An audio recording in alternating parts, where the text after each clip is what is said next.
بسم اللہ الرحمن الرحیم۔ موسیٰ بن نصیر سلیمان نے کہا، آج سے تم کسی بھی ملک کے امیر نہیں ہو، تم بددیانت، جھوٹے اور خائن ہو۔ سلیمان نے بھرے دربار میں میز کا واقعہ سنایا اور پھر مغیث الرومی نے جو الزام موسیٰ پر عائد کیے وہ سنائے اور کچھ الزام اپنی طرف سے عائد کر کے حکم دیا، اسے قید خانے میں ڈال دو۔ تقریباً تمام مسلم اور غیر مسلم مورخ لکھتے ہیں کہ کردار کے لحاظ سے سلیمان اپنے بڑے بھائی ولید سے بالکل الٹ تھا۔ ولید کو اگر دن کی روشنی سے تشبیہ دی جائے تو سلیمان سیاہ کالی رات کے مانند تھا۔ وہ پہلا خلیفہ تھا جس نے آمریت کی بنیاد رکھی تھی۔ شرعی قانون کے مطابق ہونا تو یہ چاہیے تھا کہ موسیٰ کو قاضی کی عدالت میں پیش کیا جاتا اور سزا یا معافی قاضی دیتا، لیکن سلیمان نے قانون اپنے ہاتھ میں لے لیا اور موسیٰ کو قید میں ڈال دیا۔ اس نے اسی پر اکتفا نہ کیا بلکہ قید خانے میں یہ حکم بھیجا کہ اس قیدی کو اتنی اذیتیں دی جائیں کہ یہ زندہ رہنے کے بھی قابل نہ رہے اور اسے زندہ بھی رکھا جائے۔ یہ ایک ظالمانہ حکم تھا جس کی اسلام میں نہ صرف یہ کہ کوئی گنجائش نہیں تھی بلکہ شرعی لحاظ سے یہ جرم تھا۔ موسیٰ کی عمر 80 برس کے قریب ہو چلی تھی۔ وہ ذرا سی بھی سختی برداشت کرنے کے قابل نہیں تھا، لیکن اسے چلچلاتی دھوپ میں تپتی ہوئی ریت پر لٹا دیا جاتا اور کبھی ایک ستون کے ساتھ باندھ دیا جاتا تھا۔ موسیٰ کی جلد پھٹنے لگی اور جگہ جگہ چھالے اٹھائے۔ سلیمان نے وہ تمام رقوم جو ولید مرحوم نے موسیٰ کو انعام میں دی تھی اور ذاتی جائیداد بھی ضبط کر لی، جس کے نتیجے میں موسیٰ کا خاندان فاقہ کشی تک پہنچ گیا اور خاندان کے افراد محنت مزدوری کر کے 2 وقت کی روٹی کھانے لگے۔ سلیمان کا جذبہ انتقام پھر بھی سرد نہ ہوا۔ سال ڈیڑھ سال بعد جب موسیٰ پہچانا بھی نہیں جاتا تھا، سلیمان حج کو گیا اور موسیٰ کو بیڑیاں پہنا کر اپنے ساتھ لے گیا۔ مکہ معظمہ میں اسے علالصبح خانہ کعبہ کے باہر بٹھا دیا جاتا کہ وہ بھیک مانگے۔ دن بھر موسیٰ جو اس ظالمانہ سلوک سے اور مسلسل اظہار رسانی کے اثر سے اپنی حیثیت اور شخصیت کو بھول ہی چکا تھا، حاجیوں کے آگے ہاتھ پھیلا کر بھیک مانگتا اور شام کو سلیمان کے آدمی اسے وہاں سے لے جاتے اور اسے دن بھر کی بھیک کی کمائی لے لیتے۔ سلیمان نے اس پر جرمانہ عائد کر رکھا تھا۔ یہ رقم اس جرمانے کے حساب میں لکھی جاتی تھی۔ اسے بتایا گیا تھا کہ وہ بھیک مانگ کر جرمانہ ادا کرتا رہے اور جب پوری رقم ادا ہو جائے گی تو اسے رہا کر دیا جائے گا۔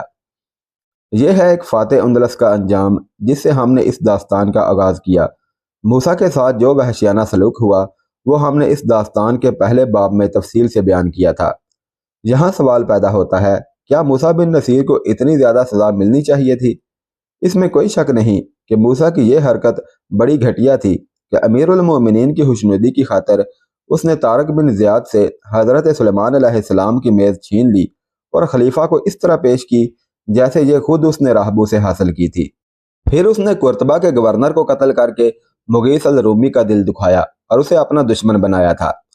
لیکن موسیٰ کی شجاعت، عسکری دانش مندی اور فتوحات اتنی زیادہ تھیں کہ اس کا یہ جرم معاف کیا جا سکتا تھا۔ موسیٰ کی ساری عمر جنگ و جدل میں گزری تھی۔ بے شک اس نے بربروں کو عربوں کے مقابلے میں حقیر جانا تھا، لیکن یہ بھی اس کا کمال تھا کہ اس نے بربروں جیسی پسماندہ اور وحشی قوم کو جو قبیلوں میں بٹی ہوئی تھی ایک جھنڈے تلے متحد اور منظم کر لیا تھا۔ بربروں نے کبھی کسی کی اطاعت قبول نہیں کی تھی۔ یہ موسیٰ ہی تھا جس نے بربروں کو دمشق کی خلافت کا مطیع بنا دیا تھا اور طارق بن زیاد اس کا تیار کیا ہوا سپہ سالار تھا جس نے اندلس کی جنگی طاقت کو انتہائی قلیل نفری سے ریزہ ریزہ کر دیا اور اسلام کے پرچم کو اندلس کی سرحد سے بھی آگے لے جا کر فرانس کی زمین پر پہنچا دیا تھا۔ موسیٰ بن نصیر کا اصل کردار ایک ہی واقعے سے ظاہر ہو جاتا ہے۔ ہوا یوں کہ ایک روز خلیفہ سلیمان نے حکم دے دیا کہ موسیٰ کو قتل کر دیا جائے۔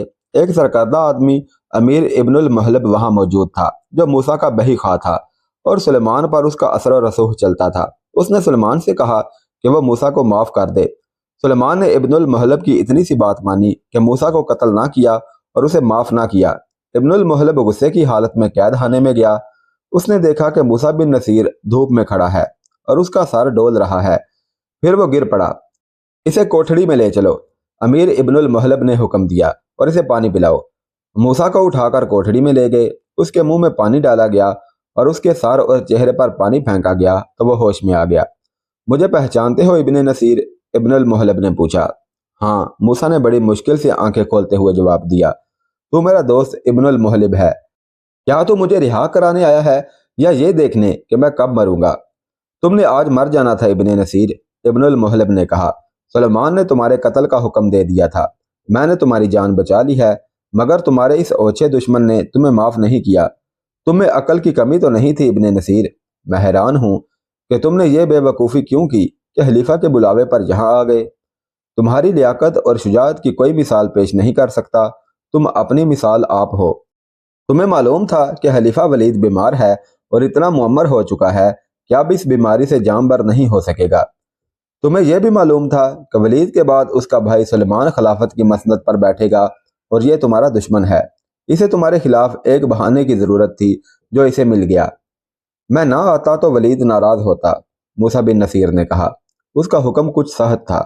تم نہ آتے، ابن المحلب نے کہا۔ ابن نصیر، تم نہ آتے، تم نے ایک ملک فتح کر لیا تھا۔ طارق بن زیاد، مغیث الرومی اور دوسرے تمام سالار تمہیں امیر نہیں اپنا باپ سمجھتے تھے۔ پھر تمہارے پاس ایک جری اور فاتح لشکر تھا، خزانے میں کوئی کمی نہیں تھی، بربر تمہارے ساتھ تھے، ملک ایسا زرخیز کہ خوراک کی کمی نہیں تھی۔ پھر تم دمشق کے جہنم میں کیوں آ گئے؟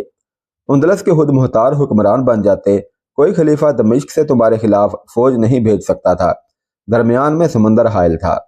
میں گناہگار ہوں ابن المحلب، موسیٰ نے کہا، لیکن میں امیر المؤمنین کی حکم عدولی کا گناہ نہیں کرنا چاہتا تھا۔ میں نے طارق بن زیاد کو کوڑے مارے تھے کہ اس نے میری حکم عدولی کی تھی۔ اگر ہمارے مفتوحہ ممالک کے امیر اپنی اپنی جگہ خود مختار ہو جائیں تو سلطنت اسلامیہ کے پرہچے اڑ جائیں، امت رسول صلی اللہ علیہ وسلم کا شیرازہ بکھر جائے اور اسلام مکہ مکرمہ میں قید ہو کر رہ جائے۔ آفرین ابن نصیر، ابن المحلب نے کہا، میرا مطلب یہ نہ تھا کہ تم وہی کرتے جو میں نے کہا ہے، میں تمہاری نیت دیکھنا چاہتا تھا۔ اب میں کوشش کروں گا کہ خلیفہ سلیمان کے ساتھ تمہاری صلح ہو جائے۔ موسیٰ بن نصیر نے جو الفاظ کہے وہ آج تک تاریخ میں محفوظ ہیں۔ ابن المحلب، موسیٰ نے کہا، پانی کے جانوروں کی نگاہیں اتنی تیز ہوتی ہیں کہ دریا اور سمندر کی تہ تک کا ذرہ ذرہ دیکھ لیتی ہیں، لیکن انہیں وہ جال نظر نہیں آتا جو انہیں پھانسنے کے لیے پھینکا جاتا ہے۔ میں دور اندیش تھا لیکن سلیمان کے جال میں آ گیا۔ مورخ لکھتے ہیں کہ ابن المحلب نے موسیٰ بن نصیر کی فتوحات وغیرہ کے حوالے سے سلیمان سے اس کی رہائی کا حکم نامہ لینے کی بہت کوشش کی، لیکن سلیمان ایسا پتھر دل ثابت ہوا کہ اس نے موسیٰ بن نصیر کو معاف نہ کیا۔ اس دوران مغیث الرومی قتل ہو گیا۔ کچھ پتہ نہ چلا کہ اسے کس نے قتل کیا ہے اور کیوں کیا ہے۔ ایک خیال یہ کیا جاتا ہے کہ اسے موسیٰ کے کسی بہی خواہ یا عزیز نے انتقاماً قتل کیا تھا کہ اس نے موسیٰ کے خلاف زہر اگل کر اسے اس حال تک پہنچایا ہے، لیکن قابل قبول رائے یہ ہے کہ مغیث کا قاتل بھی سلیمان ہی تھا۔ سلیمان نے عنان خلافت ہاتھ میں لیتے ہی اسلام کی تمام نامور شخصیتوں کو قتل کروا دیا تھا۔ ہندوستان میں اسلام پھیلانے والے فاتح سندھ محمد بن قاسم کو سلیمان نے دمشق کے اسی قید خانے میں بند کر کے پہلے اسے اذیتیں دیں پھر قتل کروا دیا تھا۔ فاتح سمرقند قتیبہ بن مسلم کو سلیمان نے دمشق کے قید خانے میں قتل کروایا تھا۔ یزید بن ابی مسلم جو حجاج بن یوسف کا معتمد خاص اور عراق کا والی تھا، سلیمان کے حکم سے دمشق کے قید خانے میں قید ہوا، لیکن خوش قسمت تھا کہ قتل نہ ہوا۔ قید میں 5 سال پڑا رہا، سلیمان مر گیا تو اسے رہائی ملی اور افریقہ کا امیر مقرر ہوا۔ سلیمان کا دوست تھا تو ابن المحلب تھا۔ اس کا پورا نام یزید ابن المحلب تھا۔ دولت اڑانے اور عیش و عشرت کرنے کا عادی تھا۔ وہ بیت المال کے 60 لاکھ درہم ہضم کر گیا تھا۔ حجاج نے اسے رقم کی واپسی کا حکم دیا جو وہ واپس نہ کر سکا۔ حجاج نے اسے قید خانے میں ڈال دیا جہاں سے وہ فرار ہو گیا اور اس وقت واپس آیا جب حجاج فوت ہو چکا تھا۔ خلیفہ ولید کا بھی انتقال ہو گیا تھا اور اب سلیمان خلیفہ تھا۔ سلیمان نے اسے پھر پہلے والا رتبہ دے دیا اور کہا، محلب کی اولاد کی طرف کوئی آنکھ اٹھا کر بھی نہیں دیکھ سکتا۔ سلیمان کے یہ الفاظ تاریخ کے ریکارڈ میں موجود ہیں۔ اس سے اندازہ ہوتا ہے کہ سلیمان کس قسم کا بدطینت، بد دیانت اور بد کردار تھا۔ ایسے ہی کردار کے لوگوں کو وہ رتبے اور عہدے دے کر اپنے ساتھ رکھتا تھا۔ طارق بن زیاد اس حد تک خوش قسمت تھا کہ سلیمان کے ہاتھوں قتل نہ ہوا، شاید اس لیے کہ طارق بربر تھا اور سلیمان کے ساتھ اس کی کوئی خاندانی دشمنی نہیں تھی، نہ اس کی سلیمان کے ساتھ اقتدار کی یا کسی اور قسم کی سیاست چل رہی تھی جیسے حجاج بن یوسف کے ساتھ چلتی تھی۔ ولید مرحوم نے موسیٰ بن نصیر اور طارق بن زیاد کو انعام و اکرام سے نوازا تھا اور دونوں کو ایک ایک مکان بھی دیا تھا۔ سلیمان نے موسیٰ کو انعام کی رقم اور مکان سے محروم کر دیا تھا، لیکن طارق کو مزید نقد انعام دیا اور اسے کہا کہ وہ باقی زندگی گھر میں گزارے۔ کسی بھی تاریخ میں تفصیل سے نہیں لکھا کہ طارق بن زیاد نے باقی عمر دمشق میں گزاری یا اپنے وطن شمالی افریقہ چلا گیا تھا۔ تاریخ اتنا ہی بتاتی ہے کہ سلیمان نے طارق کو کسی بھی جنگ میں شامل ہونے سے روک دیا تھا۔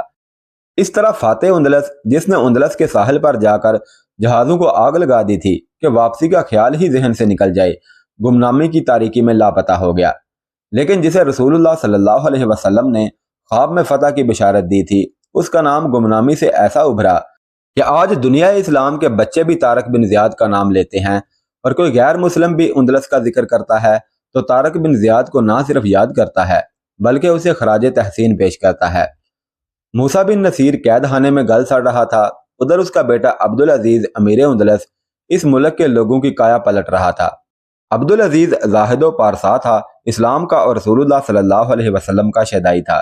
اس نے مدبرانہ طرز حکومت اور اسلامی اصول کی پابندی سے مسلمانوں اور عیسائیوں میں اتحاد پیدا کر کے دونوں کو ایک قوم بنا دیا۔ اندلس میں بیگار اور غلامی کا رواج تھا۔ وہاں کے عیسائی اور یہودی امراء، رؤساء اور جاگیردار غریب کسانوں اور مزدوروں کو روٹی کپڑے کے عوض غلاموں کی طرح استعمال کرتے تھے۔ غریبوں کو اپنی زمین خریدنے اور اپنا مکان بنانے کا حق نہیں تھا۔ عبدالعزیز نے اس ظالمانہ سلسلے پر پابندی عائد کرنے کے بجائے یہ حکم جاری کیا کہ جو مزدوری پیشہ شخص اسلام قبول کرے گا وہ بیگار اور غلامی سے آزاد ہوگا اور اسے زمین اور مکان کے مالکانہ حقوق ملیں گے۔ اس حکم یا قانون کے یہ اثرات دیکھنے میں آئے کہ لوگ جوک در جوک مسلمان ہونے لگے۔ عیسائیوں اور یہودیوں کی عبادت گاہیں ویران ہونے لگیں اور مسجدوں کی تعمیر شروع ہو گئی۔ اسپین کے بعض شہروں میں آج بھی اس دور کی بڑی خوبصورت مسجدیں موجود ہیں۔ عبدالعزیز نے اندلس کے کچلے مسلے ہوئے عوام کا معیار زندگی بلند کیا اور انہیں باعزت زندگی دی۔ عیسائیوں کے مذہب میں، ان کی عبادت گاہوں میں اور مذہبی اداروں میں مداخلت نہ کی، البتہ پادریوں نے مذہب کے پردے میں جو بدکاری روا رکھی ہوئی تھی وہ ختم کر دی، اور بڑے پادریوں نے اپنی جو حکمرانی قائم کر رکھی تھی اس کا بھی خاتمہ کر دیا۔ عبدالعزیز اندلس کا پہلا امیر یعنی حکمران تھا۔ مسلسل جنگ و جدل کی وجہ سے ملک میں انتشار، بدنظمی اور عدم اعتماد کی کیفیت طاری تھی۔ لوگ گھروں سے ادھر ادھر بھاگ گئے تھے۔ عبدالعزیز نے ایسی فضا پیدا کر دی کہ بھاگے ہوئے لوگ واپس آ گئے۔ عبدالعزیز نے جاگیرداروں اور نوابوں کی بے تاج بادشاہی کا بھی خاتمہ کر دیا اور عوام کو تعظیم و تکریم دی۔ صنعت و تجارت کو ایسا فروغ دیا کہ وہ لوگ جو بادشاہوں کے زمانے میں نیم فاقہ کش رہتے تھے خوشحال ہو گئے۔ عبدالعزیز عالم اور فاضل تھا۔ اس نے تبلیغ سے نہیں بلکہ اعمال اور کردار سے اسلام کو مقبول عام کیا۔ لوگ اسلام قبول کرنے میں فخر محسوس کرنے لگے۔ فجر کی نماز اور جمعہ کی نماز کی امامت وہ خود کرایا کرتا تھا، لیکن اس کی عیسائی بیوی ایجیلونا اس کی بہت بڑی کمزوری بن گئی۔ عبدالعزیز جیسا جابر، جری اور عالم فاضل ایجیلونا کے سامنے جاتا تو وہ کمزور سا انسان بن کے رہ جاتا۔ عیسائی ہونے کی وجہ سے وہ بے پردہ گھومتی پھرتی اور ماتحتوں پر حکم چلاتی تھی۔ اس کی دیرینہ خواہش تھی کہ وہ ملکہ بنے۔ وہ ملکہ بن گئی تھی۔ اس نے ملکہ والے طور طریقے اختیار کر لیے تھے۔ عبدالعزیز کی کمزوری یہ تھی کہ اس کے دل میں ایجیلونا کی بے پناہ محبت تھی۔ ایجیلونا اپنی زبان کے جادو سے، دلکش اور جذباتی ناز و ادا سے عبدالعزیز پر غالب آ جاتی تھی۔ عبدالعزیز سیدھا سادہ مسلمان تھا، وہ بادشاہ نہیں بننا چاہتا تھا، لیکن ایجیلونا نے ایسا طریقہ اختیار کیا کہ عبدالعزیز کو بادشاہوں جیسی حیثیت دے دی۔ وہ اس طرح کہ عبدالعزیز سے کوئی ملنے آتا تو ایجیلونا خادم سے کہلوا بھیجتی کہ امیر اس وقت نہیں مل سکتے، فلاں وقت آؤ۔ اگر سالاروں یا انتظامیہ کے اعلیٰ حاکموں میں سے کوئی آ جاتا تو خود انہیں ملتی اور بات چیت کرتی تھی۔ انہوں نے بعض عسکری یا شہری مسائل کے متعلق بات کر کے امیر کا فیصلہ لینا ہوتا تھا۔ اکثر اوقات ایجیلونا خود فیصلہ دے دیتی تھی۔ مسلمانوں میں یہ طریقہ معیوب سمجھا جاتا تھا۔ خاوند کی موجودگی میں بیوی کو اختیار حاصل نہیں تھا کہ امور مملکت میں دخل اندازی کرتی اور فیصلے دیتی۔ مسلمانوں کا دستور تو یہ تھا کہ کسی بھی اعلیٰ حاکم کو، سپہ سالار کو، یہاں تک کہ امیر المومنین کو بھی کسی بھی وقت کوئی بھی شخص ضروری بات یا پیغام کے لیے مل سکتا تھا اور آدھی رات کو بھی انہیں جگایا جا سکتا تھا۔ ایجیلونا نے جو وتیرہ اختیار کر لیا، اس سے سالار اور شہری حکام ناراض ہونے لگے تھے۔ عبدالعزیز سے انہوں نے شکایت کی تو اس نے ہنس کر ٹال دیا۔ ایک طرف عبدالعزیز کے کردار کی یہ بلندی کہ اس نے اسلام کو سرکاری مذہب بنانے کے ساتھ ساتھ اسلام کو لوگوں کے دلوں میں اتار دیا اور دن رات محنت کر کے ایسی اصلاحات نافذ کیں اور ایسے قوانین رائج کیے کہ عوام کو خوشحالی کے ساتھ ساتھ عزت اور تکریم بھی ملی۔ دوسری طرف عبدالعزیز کا یہ حال کہ ایک عورت کو اپنے اعصاب پر سوار کر کے اپنے رفیقوں کی ناراضگی مول لے لی۔ ایجیلونا نے عبدالعزیز کے لیے باقاعدہ دربار لگوانا شروع کر دیا اور عبدالعزیز کے پیچھے کھڑے ہونے کے لیے 2 چوبدار مقرر کر دیے جو شہنشاہ کے چوبداروں کی طرح زرق برق لباس میں ملبوس ہوتے تھے۔ یہ انداز بھی غیر اسلامی تھا۔ مورخ لکھتے ہیں کہ ایجیلونا نے اعلیٰ حکام پر حکم چلانے بھی شروع کر دیے۔ اعلیٰ حکام نے آخر آپس میں مل بیٹھ کر فیصلہ کیا کہ یہ شکایت خلیفہ تک پہنچائی جائے۔ بعض نے اس تجویز کی مخالفت کی اور کہا کہ ایک بار عبدالعزیز کو الگ بٹھا کر کہا جائے کہ وہ اس عورت کے جال سے نکلے، ورنہ اس کے نتائج اس ملک کے لیے اور اسلام کے لیے بہت برے ہوں گے، اور اسی تجویز پر عمل کرنے کا فیصلہ ہوا۔ عبدالعزیز مصروف تھا، اس لیے ان حکام کو جلدی نہ مل سکا۔ نہ ملنے کی اصل وجہ یہ تھی کہ ایجیلونا انہیں ملنے کا موقع نہیں دیتی تھی۔ انہی دنوں ایجیلونا نے عبدالعزیز کو ایک روز ایک مشورہ دیا۔ آپ اس ملک کے حکمران ہیں، ایجیلونا نے کہا۔ میں نے دیکھا ہے کہ مسلمان حاکم آپ کی برابری کا دعویٰ کرتے ہیں۔ انہیں کہیں کہ وہ جب آپ سے ملنے آئیں یا دربار میں آئیں تو آپ کو جھک کر سلام کیا کریں تاکہ ان پر آپ کا رعب قائم رہے، ورنہ ایک روز یہ لوگ آپ کا حکم ماننے سے انکار کر دیں گے۔ نہیں ایجیلونا، عبدالعزیز نے کہا، میں اس حد تک نہیں پہنچوں گا۔ ہمارے اللہ اور رسول اللہ صلی اللہ علیہ وسلم کا حکم ہے کہ کوئی انسان کسی انسان کے آگے نہ جھکے سوائے اللہ کے۔ ہمارے رسول اکرم صلی اللہ علیہ وسلم کے آگے بھی کوئی نہیں جھکتا تھا۔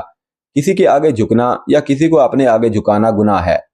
ایجیلونا نے عبدالعزیز کو اپنا ہم خیال بنانے کی بہت کوشش کی، لیکن وہ نہ مانا۔ ایجیلونا اپنی بات منوا کر دم لینے والی عورت تھی۔ اس نے عبدالعزیز کی ملاقات کے لیے آنے والوں کے لیے ایک اور جگہ تیار کی۔ اس کمرے میں داخل ہونے کے لیے دروازہ ایسا لگوایا جس کی بلندی اتنی کم تھی کہ گزرنے والے کو تقریباً رکوع کی حالت میں جھکنا پڑتا تھا۔ سامنے عبدالعزیز بیٹھا ہوتا تھا۔ اس طرح ایجیلونا نے اپنی انا کی تسکین کر لی۔ سالاروں اور اعلیٰ عہدوں کے حکام نے یہ دروازہ دیکھا تو وہ سمجھ گئے کہ اس کا مطلب کیا ہے۔ پھر دربار امارت کے کسی کارندے نے انہیں بتا بھی دیا کہ چھوٹا سا یہ دروازہ انہیں امیر کے آگے جھکانے کے لیے ایجیلونا نے لگوایا ہے۔ یہ ایسی چوٹ تھی جسے کوئی بھی برداشت نہ کر سکا۔ سب کہتے تھے کہ یہ ہماری توہین کا نہیں بلکہ یہ اسلام کی توہین کا اہتمام کیا گیا ہے۔ انہی دنوں عبدالعزیز اندلس کے لوگوں سے وصول کیے ہوئے محصولات وغیرہ کی کثیر رقم دارالخلافت اور بیت المال کے لیے دمشق بھیج رہا تھا۔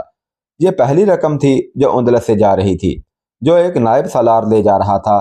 تاریخ میں اس نائب سالار کا نام نہیں لکھا۔ نائب سالار کا قافلہ دمشق پہنچا تو نائب سالار نے خلیفہ سلیمان کے ہاں جا کر رقم اور اندلس کے کچھ تحفے پیش کیے۔ کیا حال ہے اندلس کا؟ خلیفہ سلیمان نے پوچھا۔ کیسی چل رہی ہے اپنی حکومت؟ حکومت تو ٹھیک چل رہی ہے امیر المومنین، نائب سالار نے کہا، لیکن حکومت چلانے والے ٹھیک نہیں چل رہے۔ پوری بات کرو، سلیمان نے کہا۔ معلوم ہوتا ہے وہاں کچھ اور ہو رہا ہے جو نہیں ہونا چاہیے، امیر المومنین، نائب سالار نے کہا۔ آپ کے سوال کا جواب وہ سالار اور وہ تمام حاکم جو اس وقت اندلس میں ہیں وہ دے رہے ہیں۔ انہوں نے مجھے یہ کام بھی سونپا تھا کہ میں آپ کو وہاں کی صحیح صورتحال سے آگاہ کروں۔ اندلس پر اس وقت ایک غیر مسلم عورت حکومت کر رہی ہے۔ یہ وہی عیسائی عورت تو نہیں جس کے ساتھ عبدالعزیز بن موسیٰ نے شادی کی تھی؟ سلیمان نے پوچھا، اور اس نے شاید ابھی تک اسلام قبول نہیں کیا۔ وہی امیر المومنین، نائب سالار نے جواب دیا۔ اس کا نام ایجیلونا ہے۔ امیر عبدالعزیز نے اسے ملکہ بنا رکھا ہے۔ وہ بڑے سے بڑے حاکم کو بھی امیر اندلس سے نہیں ملنے دیتی۔ وہاں بادشاہوں جیسا دربار لگتا ہے اور حکم ایجیلونا کا چلتا ہے۔ نائب سالار نے ایجیلونا کی تمام باتیں سنائیں، چھوٹے دروازے کا بھی تفصیلی ذکر کیا اور بتایا کہ کوئی ایک بھی حاکم خوش نہیں۔ خوش نہ ہونا تو کوئی بڑی بات نہیں، نائب سالار نے کہا۔ وہاں کے فوجی اور شہری حاکم امیر اندلس کے خلاف بغاوت بھی کر سکتے ہیں۔ وہ ناراض ہیں اور غصے میں ہیں۔ خلیفہ سلیمان نے مزید کچھ نہ سنا، وہ غصے سے پھنکارنے لگا۔ اسے موسیٰ بن نصیر کے خاندان کے کسی بھی فرد کے خلاف بہانے کی ضرورت تھی۔ اسے موسیٰ کے خلاف یہ شکایت بھی تھی کہ اس نے اپنے بیٹے کو اندلس کا امیر مقرر کر دیا تھا۔ وہ اپنی پسند کے کسی آدمی کو یہ رتبہ دینا چاہتا تھا۔ تم واپس چلے جاؤ، سلیمان نے نائب سالار سے کہا۔ سب سے کہنا کہ میں ان کی شکایت رفع کر دوں گا۔ اور پھر ایک روز امیر اندلس عبدالعزیز کے خلاف تمام شکایتیں یوں رفع ہوئیں کہ ایک صبح عبدالعزیز نماز فجر کی امامت کے لیے کھڑا ہوا۔ اس نے سورہ فاتحہ پڑھ لی اور سورہ واقعہ کی تلاوت شروع ہی کی تھی کہ اگلی صف سے ایک آدمی بجلی کی تیزی سے آگے کو نکلا، چشمے زدن میں تلوار نکالی اور ایک ہی بار میں امیر عبدالعزیز کا سر تن سے جدا کر دیا۔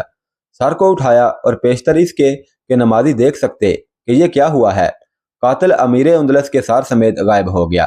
20-25 روز بعد عبد العزیز کا سار ایک چرمی تھیلے میں جس پر مخمل کا تھیلا چڑھا ہوا تھا دمشق سلیمان کے پاس پہنچ گیا۔ امیر اندلس کا سار قید خانے میں لے جاؤ، سلیمان نے حکم دیا، اور یہ اس کے باپ کے سامنے رکھ دو۔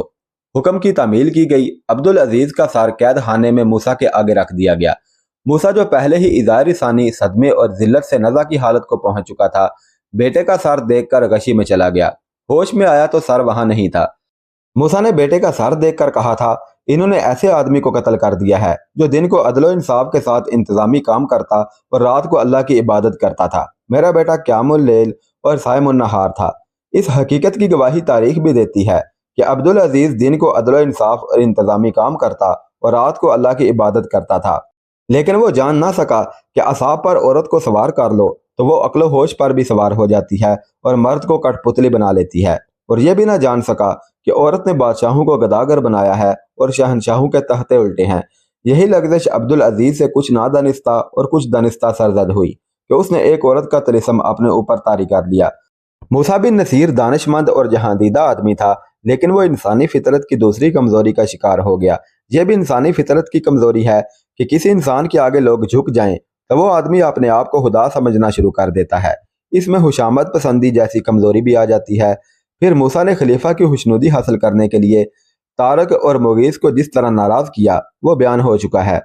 خلیفہ سلیمان نے جس خفیہ طریقے سے عبد العزیز کو اشبیلیہ میں قتل کرایا تھا وہ اس داستان کے پہلے باب میں تفصیل سے بیان ہو چکا ہے۔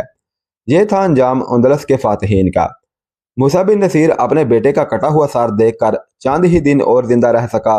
اس کے 1 سال بعد سلیمان بھی فوت ہو گیا۔ جولین پہلے کی طرح سے وسطیٰ کا حکمران رہا۔ اس نے اسلام قبول کر لیا تھا۔ 10ویں صدی عیسوی کا فقہ اور شریعت کا ایک بہت بڑا عالم ابو سلیمان ایوب کے نام سے ہو گزرا ہے۔